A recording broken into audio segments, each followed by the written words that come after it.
I'm back once again to talk about After Us. This is from Piccolo Studios, and we had a chance to get an early look at the game on PC a few weeks ago. Now we have the full release on Xbox, and I'm back to give a little bit of an update on our opinion.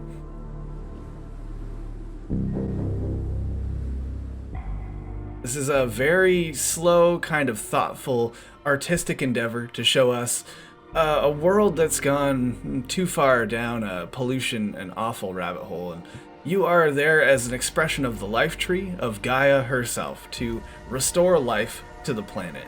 You have to go and free the different spirits to do that, and that is the gameplay loop.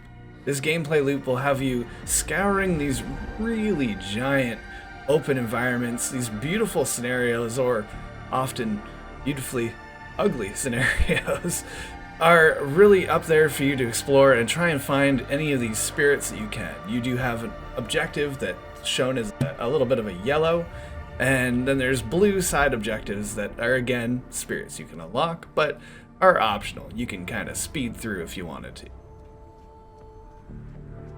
Kind of speeding through is really going to be the majority of what you're doing here. It's not an awfully complicated game. When you're moving just from set piece to set piece.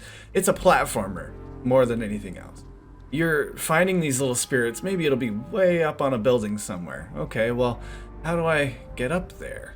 Sometimes it starts really simply. There might be one highway that you're running down, but in order to get up or into some of these other little locations, you have to find different little sections that you can move through, and often there's a lot of different options, but one will kind of come to you first. If I had to give any advice, it would be just kind of keep moving forward. The more you slow down, the more you're going to get stuck and then kind of forget which way you're going after all, and it gets out of hand there.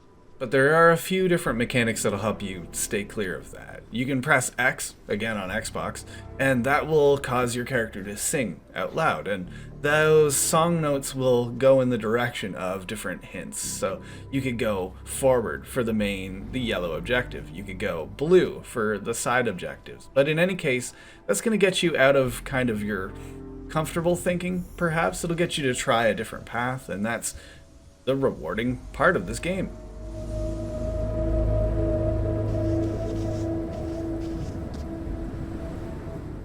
There are certainly undertones to be felt in this game. There is a message about pollution, a message about respecting our Earth and being the proper caretakers, and how we have sort of failed that so far.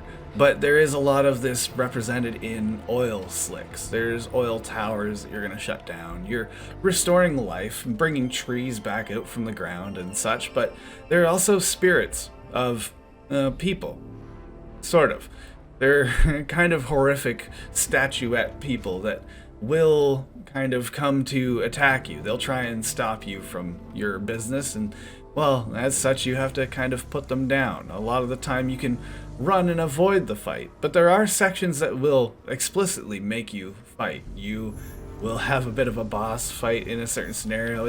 It's hard to use these descriptors to kind of explain it because this is not the generic expectation of what you'd come to find. A boss fight is not exactly a boss fight. It's more of turning off that particular oil slick, and it'll spawn in a bunch of enemies. But like I said, sometimes work smarter rather than harder. You can just escape.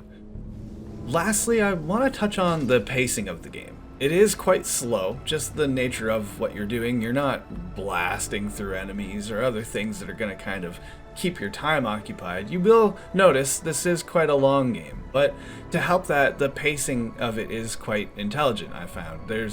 As you go through the beginning stages of the game, you're getting new abilities, new traversal kind of methods. You can take a power line and strip across the city, for example, and that helps you kind of freshen up your thinking as you're going through. Okay, there's a wall I can climb on, and that's new.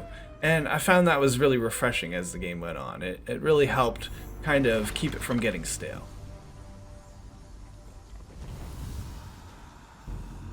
After our first little look at the game on the preview, Drew and I kind of got the right idea of things, I think. We both recommended the game, definitely, because of the beautiful visual style, and that still holds true. In fact, the further you get through the game, the more that opens up, the more vistas are shown, and the more value that has to me. You do get this rewarding loop of getting through kind of some light puzzle solving elements. How do I get from point A to B? And that's all it ever really does, but that's all it needs to do. It is simple in effect, and it's really powerful therefore, but it does have a bit of a combat edge. If you do like that kind of challenge yourself, can I take every enemy in the area and move on, or am I just blasting from point A to B? Am I Sonic the Hedgehog on this game? Well, although you're not moving as fast as Sonic, I think I stick with my guns. I agree with what I had said the first time. This game is beautiful, it has a lot of thoughtful meaning behind it,